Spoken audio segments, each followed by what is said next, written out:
Hello, Viking readers. This is Man and Fan, your Parkview High School librarians, here to introduce you to the Gateway Award nominees for the 2023-2024 school year. Each year, Missouri selects 15 Gateway nominee books for Missouri students to read. Any student who has read at least 2 Gateway nominees will have the chance to vote for the book they think should win the award. Voting happens in March of each year. We're also recruiting for our Battle of the Books teams. If you love to read and want to commit to reading at least 10 of the Gateway nominees, you should consider joining our Battle of the Books teams. Last year's team won second place for the district. We're excited for you guys to have a chance to read the Gateway nominees. We're just going to walk you through each title so that you can add some new books to your to-be-read pile. Blade of Secrets by Tricia Levenseller is the first book in a fantasy duology. 18-year-old Ziva would rather work with metal than deal with people. She spends her days tucked away in her forge using her magical gift to craft unique weapons with special powers. When Ziva receives a commission from a powerful warlord, she creates a weapon capable of stealing its victims' secrets.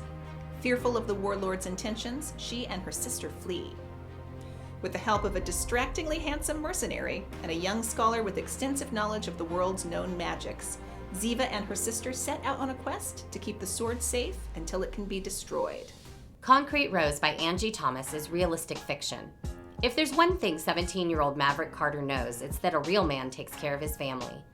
As the son of a former gang legend, Mav does that the only way he knows how, dealing for the King Lords. With this money, he can help his mom, who works 2 jobs while his dad's in prison. Life is not perfect, but with a fly girlfriend and a cousin who always has his back, Mav's got everything under control. Until that is, he finds out he's a father. Suddenly, he has a baby who depends on him for everything, and when he's offered the chance to go straight, he takes it. But when King Lord blood runs through your veins, it's not easy to just walk away. Loyalty, revenge, and responsibility threaten to tear Mav apart, especially after the brutal murder of someone he loves. Concrete Rose is a prequel to The Hate U Give. Donuts and Other Proclamations of Love by Jared Reck is romantic, realistic fiction. Oscar Olson knows exactly what he wants in life: to be finished with school so that he can focus on the food truck he runs with his Swedish grandfather. Mary Louise Messenger is pretty much Oscar's opposite. She's hyper-focused on Ivy League college admission, taking AP everything, becoming valedictorian, and earning Girl Scout gold. When Lou hijacks Oscar's carefully crafted schedule of independent studies and ropes him into helping her complete her service project, he's less than pleased, at first. But as he begins to notice Lou in a new light, the unthinkable happens, and Oscar's future is anything but certain. Eat Your Heart Out by Kelly DeVos is a fantasy survival book. Vivian Ellenshaw gets shipped off to a weight loss camp after her mother marries her soccer coach. It doesn't matter to them that Vivian is fine with the way she looks and is more than annoyed that she's forced to go to Camp Featherlight. Arriving at camp with her ex-best friend Allison, a jock named Steve, and the camp director's preppy son Paul, the group quickly comes to realize something isn't quite right. They've only just begun to dig into the secrets the camp holds when the place is overrun by zombies, and they must fight for their survival. Fade Away by Elaine Vickers is a sports fiction mystery.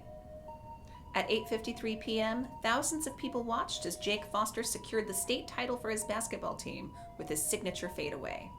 The next morning, he disappeared without a trace. Nobody has any idea what happened to Jake. Rumors abound regarding his whereabouts. Was he abducted?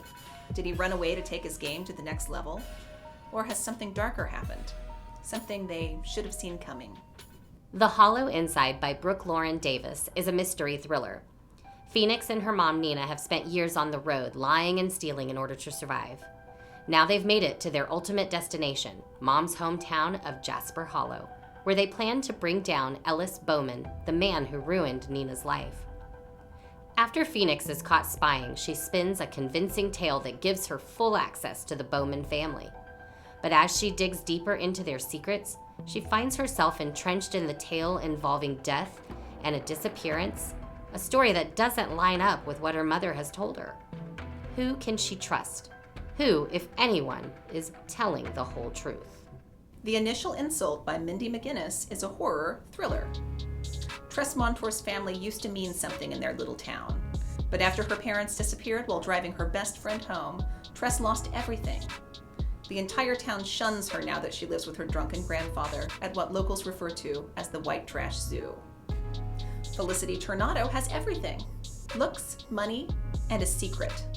One misstep could send her tumbling from the top of the social ladder, and she's worked hard to make everyone forget she was with the Montours the night they disappeared. Felicity has buried what she knows so deeply that she can't remember what it is that makes her feel guilt and shame every time she looks at Tress. But Tress has a plan to pry the truth from Felicity, brick by brick. The initial insult draws inspiration from the stories of Edgar Allan Poe. In the Wild Light by Jeff Zentner is realistic fiction. Life in a poor Appalachian town isn't easy. Cash Pruitt has already lost his mother to opioid addiction, and now he's watching his papa die slowly from emphysema. Despite it all, he does his best to stay out of trouble and to look after his best friend Delaney, who happens to be brilliant. When Delaney manages to secure them both full rides to an elite prep school in Connecticut, Cash will have to grapple with his need to protect and love Delaney, and his love for the grandparents who raised him in the town he would have to leave behind. Lore by Alexandra Bracken is a fantasy based on Greek mythology. Every 7 years, a ruthless hunt offers mortals the chance to steal the powers of the gods by killing one of the 9 immortals, made mortal for a short time. Lore, the last of the Perseus line, has no desire to participate. She's pushed away any thought of revenge against the one responsible for murdering her family. But as the next hunt dawns over New York City, 2 participants seek out for help: Castor, a childhood friend, and Athena, one of the original gods. The goddess offers Lore an alliance against a mutual enemy, but only if Lore agrees to bind her fate to Athena's own. The Passing Playbook by Isaac Fitzsimmons is realistic fiction. 15-year-old Spencer Harris is a proud nerd, an athlete, and a good big brother. He's also transgender. After transitioning at his old school led to a year of isolation and bullying, Spencer gets a fresh start at Oakley, where he joins the soccer team. The problem is, no one at Oakley knows Spencer is trans. In short, he's passing until his coach is forced to bench him after discovering the F on Spencer's birth certificate. Spencer is then forced to make a choice: cheer on his team from the sidelines, or publicly fight for his right to play, even though it would mean coming out to everyone, including the guy he's falling for. The Right Side of Reckless by Whitney D. Grandison is romantic fiction. Guillermo Lozano is getting a fresh start. New town, new school, and no more reckless behavior. He has a lot to prove to his family, and he's determined to win back their trust. He just needs to keep his head down at school, steer clear of trouble, and complete his community service. But when his work at the local community center throws him in the path of the one girl who is off limits, he struggles to stay the course. Reagan London needs a fresh perspective. She's tired of pretending to be the girl her father wants her to be: loyal daughter, perfect student, and devoted girlfriend to the town's football star. The only person who really seems to understand her is the one boy her parents warned her about. Turns out, when it comes to matters of the heart, sometimes it pays to be a little bit reckless. This Poison Heart by Kaylin Bayron is a fantasy. Briseis Green has a magical gift for growing plants with just a touch of her hand. When she unexpectedly inherits a dilapidated estate in rural New York, Briseis and her mothers move there for a summer reprieve. There, Briseis learns her gift runs in the family. She discovers a walled garden on the estate concealing deadly plants, an apothecary, and a steady string of clients seeking elixirs. As she learns more about the estate and its dark secrets, Briseis exposes herself to a group in search of an immortality elixir, and she's forced to rely on her unpredictable powers to stop the group from getting what they seek. We Can Be Heroes by Kyrie McCauley is magical realism. Beck and Vivian can't stand each other, but have always done their best for their mutual friend Cassie. But after Cassie is killed by her boyfriend, the son of the owner of Bell Firearms, the town's largest employer, they find common ground: vengeance. They memorialize Cassie by secretly painting murals of her around town.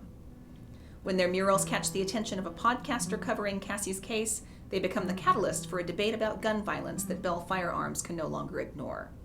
With law enforcement closing in, Beck and Vivian hurry to give Cassie the closure she needs by delivering justice to those responsible for her death. What Beauty There Is by Corey Anderson is a mystery thriller. Jack Morton has nothing, except for his younger brother Maddie. Now that their mother is gone, Jack must choose between losing his brother to foster care or finding the drug money that sent his father to prison. He chooses the money. Ava Bardem lives in isolation and in fear of her violent father who controls her fate. Though she's been taught to love and trust no one, she can't help feeling something for Jack. Now that her father is stalking the same money as Jack, Ava must make her own desperate choice: remain silent or help Jack and his brother survive. You'd Be Home Now by Kathleen Glasgow is realistic fiction dealing with mental health. Up until the accident, 16-year-old Emery Ward felt like her life was defined by everyone around her. After the accident, she still feels helpless and invisible.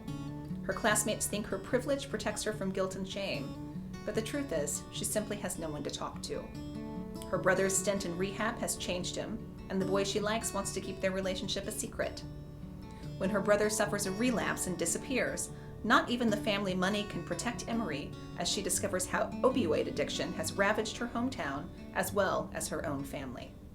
That's it, everybody. Thanks for watching. We hope you've picked out a book or two that you really want to read, and we'll see you for checkout soon. Feel free to contact Miss Mann and Miss Van through Canvas inbox if you have any questions or if we can help you find a book. We'll see you soon.